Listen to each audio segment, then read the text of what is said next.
In the ancient days when the earth was still young and men built cities for their own glory, there lived a man whose story would shape the destiny of nations.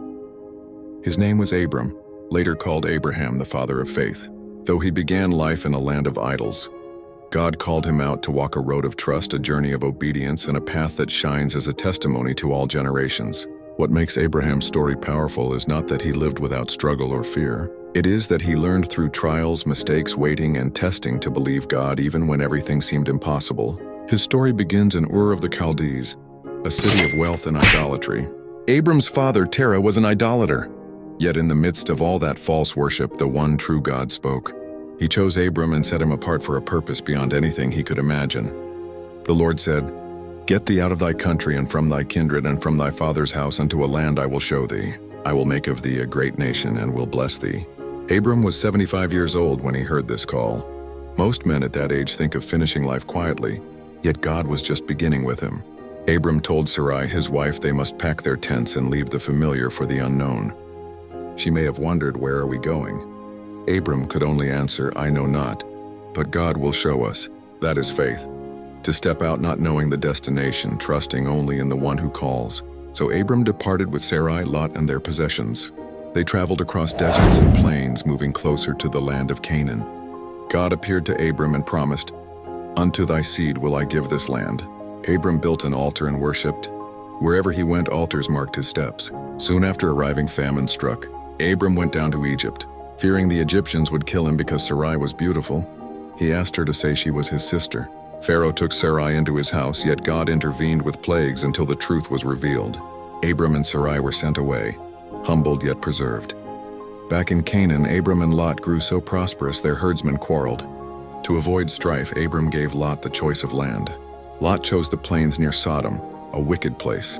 Abram remained in Canaan. After Lot departed, God reassured him, "Lift up now thine eyes, all the land you see will I give to thee and thy seed forever." Still one question troubled Abram. He had no child. God had promised descendants as the stars, yet Sarai was barren. In a vision, God said, "Fear not, Abram. I am thy shield and thy exceeding great reward." Abram asked, "What wilt thou give me, seeing I go childless?" God brought him outside and said, "Look toward heaven and tell the stars, so shall thy seed be." Abram believed, and it was counted to him for righteousness. That verse echoes through all Scripture. Faith, not works or wealth or status, was counted as righteousness. Years passed. Abram was 99 when God appeared again and confirmed his covenant. His name became Abraham, father of many nations. Sarai became Sarah, princess. The sign was circumcision. One hot day, Abraham sat at the tent door when 3 men appeared. One was the Lord with 2 angels. They told Abraham Sarah would bear a son.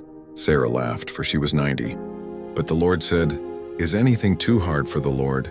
It was settled, Isaac would be born. At last Sarah conceived and bore Isaac, the son of promise. Abraham was 100 years old. They named him Isaac, meaning laughter. The promise had come true. Yet tension arose. Ishmael mocked Isaac. Sarah demanded Hagar and Ishmael be sent away. Abraham was grieved. But God told him to listen to Sarah, for in Isaac the covenant would stand. Then came the greatest test. God said, "Take now thy son, thine only son Isaac, whom thou lovest, and offer him." Imagine the weight of those words. Isaac was the promised child, yet God asked Abraham to give him up. Early the next morning, Abraham rose, took Isaac, 2 servants, and wood. After 3 days they saw the place. Abraham told the servants, "Abide ye here, the lad and I will go yonder and worship and come again to you." He believed both he and Isaac would return. On the mount, Abraham built the altar, laid the wood, bound Isaac, and placed him on it. He stretched out his hand to slay his son.